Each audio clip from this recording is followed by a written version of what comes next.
Win big with new DRF All Access past performances. With one best-in-class product, you now get all 3 past performance formats. Go to DRF.com and use coupon code 1FREEPP for a free single card today.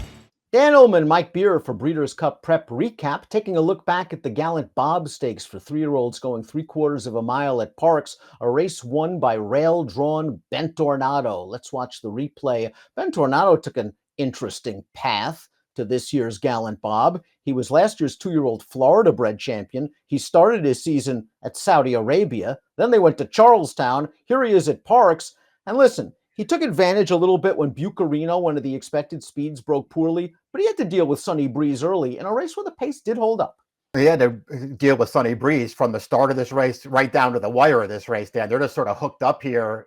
Really good job, though, I thought, from iRaider Tees. First of all, he got this horse out of the gate, which had been an issue for him at times. He's going to secure the inside.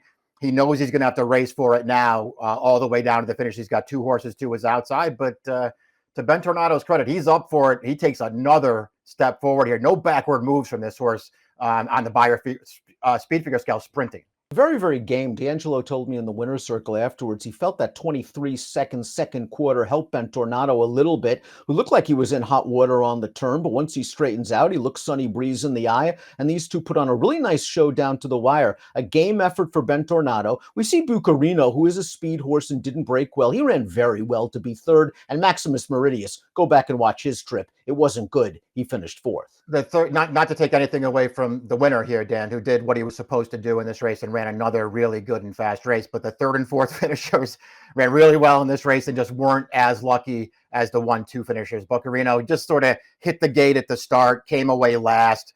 I understand what Jose Lezcano was doing after that, Dan. He just didn't really get that aggressive with him after he missed the break. This horse still ran really well in here.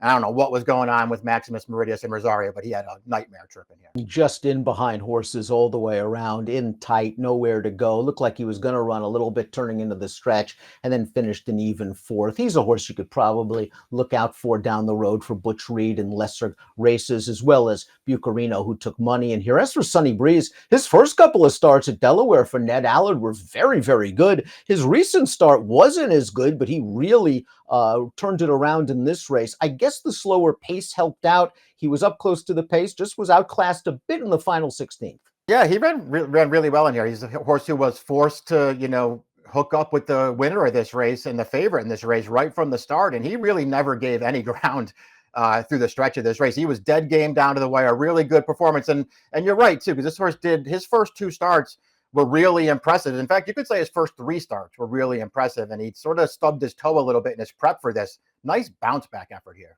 Let's take a closer look at Ben Tornado. When he walked into the paddock at Parx, he was dragging 2 handlers around like he was going to mean business, and that had D'Angelo worried, who said this horse is usually a consummate professional. It doesn't give him any problems. That's why they sent him to Saudi Arabia for his 3-year-old debut. But nonetheless, he is unbeaten from 5 starts in 1-turn sprints. And D'Angelo said after the race, we are definitely going to the Breeders' Cup Sprint. Yeah, I mean, you might as well. I mean, it's not like there's an older sprinter out there right now, Dan, who you're supposed to be terrified of. And this horse, again, if you just look at his overall form, he just gets better every time D'Angelo sends him out there. Even the Saudi race, you would have to say, considering who he was in against, was a perfectly fine performance going the mile out there to finish 3rd behind those 2 horses. He comes back, he runs really well around 2 turns at Charlestown, and he gets the job done here with a triple-digit Beyer.